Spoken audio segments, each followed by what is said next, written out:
নমস্কার বন্ধুরা, রকমারি ভিলেজ ফুডে আপনাদের সবাইকে স্বাগত। আজ আমি তৈরি করব একটা দারুণ স্বাদের নতুন একদম ইউনিক রেসিপি। তো আপনারা দেখতে থাকুন। তার জন্য আমি নিয়েছি এখানে উচ্ছে। তো উচ্ছের প্রথমে আমি এদিকটা কেটে নেব। উচ্ছেটা আমি আগে থেকে ভালো করে ধুয়ে জল ঝরিয়ে রেখেছি।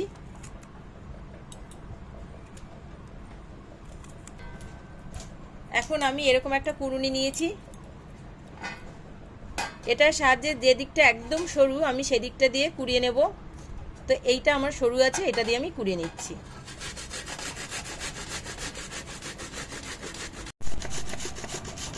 তো এই দেখুন, উচ্ছেটা আমি এইভাবেই কুড়িয়ে নিচ্ছি যাতে এই ভেতরের শ্বাসটা এইভাবেই থেকে যায়। যেমন এইগুলোও নিয়েছি, প্রত্যেকটা এইভাবে আমি শ্বাসটা রয়ে গেছে, আর এর মধ্যে দানাগুলোও রয়েছে। তো এইভাবে আমি পুরোটাই কুড়িয়ে নিয়ে ফিরে আসছি। তো বন্ধুরা, এই দেখুন আমি উচ্ছেগুলোকে সব কুড়িয়ে নিয়েছি। এখন আমি এইভাবে রসটাকে চিপড়ে বের করে নেব যতটা পারা যায়। আর এই যে চিপড়ি আমি এটার মধ্যে রাখছি। পরিমাণ মতো নুন দিয়ে দিচ্ছি, হলুদ গুঁড়ো, চিলি ফ্লেক্স, হাফ চামচের থেকে একটু কম চিনি, এখানে হাফ মালা নারকেল কোড়া দিয়ে দিচ্ছি। এখানে পরিমাণ মতো বাইন্ডিং হওয়ার জন্য একটু বেসন দিয়ে দিচ্ছি, 4 চামচ মতো বেসন দিচ্ছি। তো আপনারা পরিমাণ মতো বুঝেই দেবেন। এখানে 2 চামচ কর্নফ্লোর।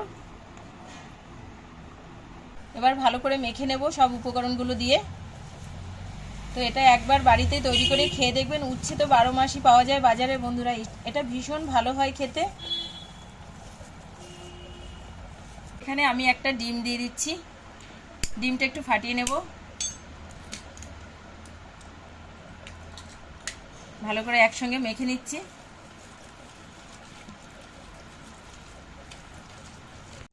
তো আমার পুরো মাখাটা তৈরি হয়ে গেছে। আর যা যা লাগবে রান্না করতে করতে সেটা আমি দেখিয়ে দেবো এই নারকেল আর উচ্ছের নতুন রেসিপিটা। তো চলুন বন্ধুরা, রান্নাঘরে যাওয়া যাক। আমার কড়াইটা গরম হয়ে গেছে। কড়াইতে আমি দিয়ে দিচ্ছি সাদা তেল, দিয়ে দিচ্ছি। তেলটা গরম হয়ে গেছে, দিয়ে দিচ্ছি এখানে এই মেখে রাখা যে ইয়েটা রেখেছিলাম আমি উচ্ছেটা, সেটাই দিয়ে দিচ্ছি। ছোট ছোট করে বড়ার আকারে দিয়ে দেবো। আর গ্যাসটা একদম লোতে করে দিয়ে দেবেন। হাইতে গরম করে নিয়ে তেলটা মিডিয়ামে দিলেও হবে, একদম লো না করে।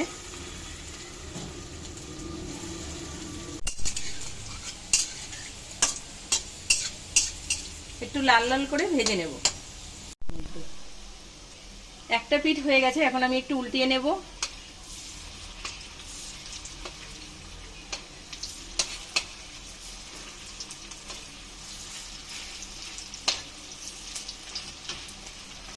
যে এইভাবে ঠিক লাল লাল করে ভেজে নেবেন। আমি যেভাবে নিয়েছি এইভাবেই লাল লাল করে ভাজবেন। আর গ্যাসটাকে একদম লোতে করে ভাজবেন যাতে ভেতরটাও পুরোপুরি ভালো মতন সেদ্ধ হয়ে যায়। তো এইভাবে আমি প্রত্যেকটা ভেজে নিয়ে ফিরে আসছি। এই দেখুন, তো এই দেখুন পুরো প্রত্যেকটা আমি লাল লাল করে ভেজে নিয়েছি। আপনারা যদি চান তো এই অবস্থায়ও খেতে পারেন। আমি একটা ভেঙে দেখাচ্ছি যে এটা কতটা সুন্দর খেতে। দেখুন, এর ভেতরে নারকেল আছে, ডিম আছে, তাই এটা অসাধারণ হয় খেতে। ডালের সঙ্গে এটা দিয়েও খেতে পারেন। তো এটা আমি একটু গ্রেভি তৈরি করব। আমার কড়াইতে যে তেলটা আছে তার মধ্যে আমি আরেকটু তেল দিয়ে দিচ্ছি। তেলটা গরম হয়ে গেছে, তেলের উপরে দিয়ে দিচ্ছি একটা তেজপাতা, একটা শুকনো লঙ্কা, আর 1 চামচ মতো গোটা জিরা দিয়ে দিচ্ছি। দিয়ে দিচ্ছি একটা বড় সাইজের পেঁয়াজ আমি গ্রেট করে রেখেছি। একটা বড় সাইজের পেঁয়াজ গ্রেট করে রেখেছি, সেটাই দিয়ে দিচ্ছি।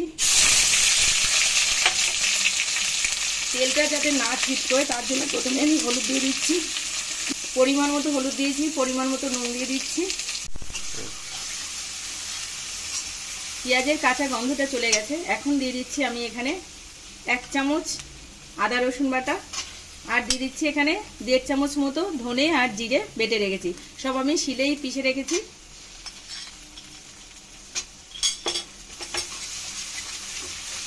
এখন দিয়ে দিচ্ছি একটু জল, মশলাটা কষাবার জন্য। শিলপাটা ধুয়ে যে জলটা আছে সেটাই একটু দিয়ে দিচ্ছি।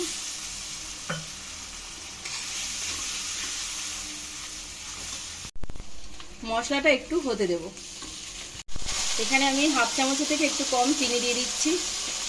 মশলাটা ভালো করে কষিয়ে নিয়েছি, তেল ছাড়তে শুরু করে দিয়েছে, তার মানে মশলাটা প্রায় কষানো হয়ে গেছে। এখন আমি এখানে দিয়ে দিচ্ছি একটু উষ্ণ গরম জল। সবসময় আমি রান্নাতে একটু উষ্ণ গরম জলই ব্যবহার করি, বেশি দেব না, কারণ এটা সেমি গ্রেভি হবে। এখন একটু ঢাকা দিয়ে রেখে দেবো। ঝোলটা ফুটে গেছে, এখন আমি দিয়ে দিচ্ছি বড়াগুলো।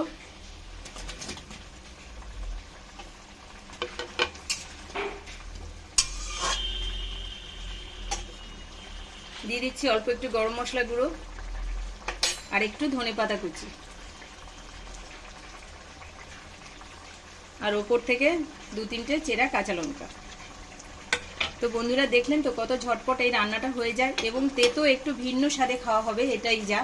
তো উচ্ছে তো আমরা বিভিন্নভাবে খেয়ে থাকি, নারকেলও তাই।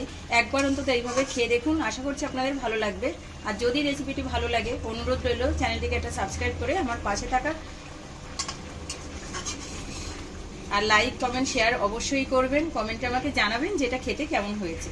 তো এখন আমি নামিয়ে নিচ্ছি, নামিয়ে নিয়ে ফিরে এসে ফাইনালি লুকটা আপনাদের দেখাচ্ছি। তো বন্ধুরা এই ছিল আমার উচ্ছে আর নারকেলের নতুন ধরনের রেসিপি। তো আশা করছি আপনাদের ভালো লাগবে। তো যদি ভালো লাগে চ্যানেলটিকে সাবস্ক্রাইব এবং লাইক কমেন্ট শেয়ার করবেন। তো পরবর্তী ভিডিওতে আবার দেখা হচ্ছে, সে পর্যন্ত আপনারা ভালো থাকুন, সুস্থ থাকুন, টাটা।